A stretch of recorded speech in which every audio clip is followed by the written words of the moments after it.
নমস্কার বন্ধুরা, জীবন চলুক ছন্দে মন্দে পেজে আপনাদেরকে অনেক অনেক শুভেচ্ছা, স্বাগত আর ভালোবাসা। আজকে আমি যে রান্নাটা দেখাচ্ছি সেই রান্নাটার সম্পূর্ণভাবে উৎসাহ দিয়েছে আমার দিদি, আমার ননদ। আর এই যে থোরটা যেটা আমি এখনই কাটছি, সেই থোরটাও দিদির বাড়ি থেকে পাওয়া। আর এই রেসিপিটা এটাও আমাকে দিদি বলেছে।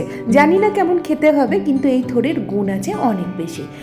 আর এই থোরটা প্রথমে যেমনভাবে আলু ভাজার জন্য আলু কাটে, থোরটাকেও সেই আলু ভাজার মতো করে কেটে নিয়েছি। আর একটা মাঝারি সাইজের আলু ভাজার মতো করে কেটে নিয়েছি। তারপর নুন হলুদ জলে ভিজিয়ে রেখেছি 10 মিনিট। হ্যাঁ, আরেকটা কথা তো বলতেই ভুলে গেছি, আগের দিন রাত্রে আমি ছোলা ভিজিয়ে রেখেছিলাম। ছোলাটাকেও আমি 10-15 মিনিট সেদ্ধ করে নিয়েছি।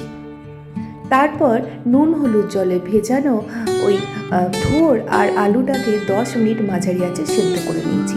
একটা মশলা বেটে নিতে হবে। মশলাই থাকবে কাঁচা লঙ্কা আর জিরে আর আদা। তারপর কড়াইয়ে তেল দিয়ে শুকনো লঙ্কা, তেজপাতা, 5 ফোড়ন দিয়ে দেবো মাঝারি সাইজের 2টো পেঁয়াজ।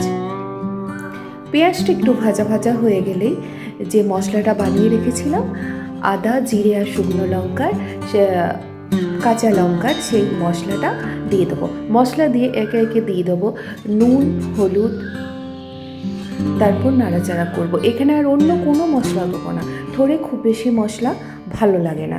এরপর মশলাটা কষানো হয়ে গেলে সেদ্ধ করে রাখা থোরটা দিয়ে দেবো এবং নামানোর আগে একটু ঘি আর নারকেল গুঁড়ো দিয়ে দিলেই হবে।